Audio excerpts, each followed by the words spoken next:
شاء الله. بس لكن ما في زي أسئلة الهجرة.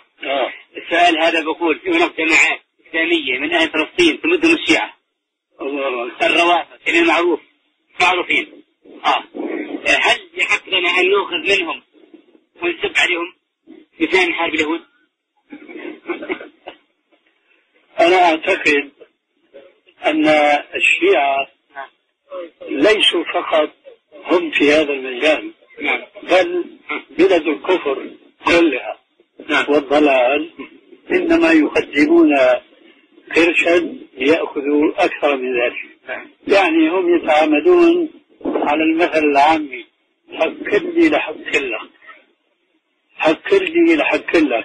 فهم لا يقدمون هذه المساعدات إلا مقابل شيء يوطئون له ويمهدون له ولو للمستقبل البعيد.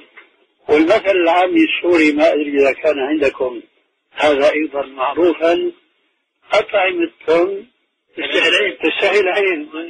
أيضا هذه حكمة.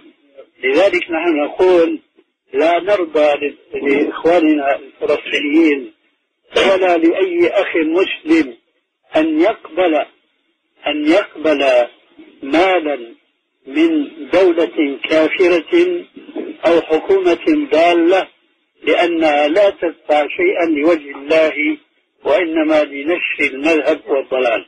هذا ما عندي. هم يدفعون قرشا ليأكلوا قرشا. أيوة صحيح. الله أكبر، الله المستعان. تفضل.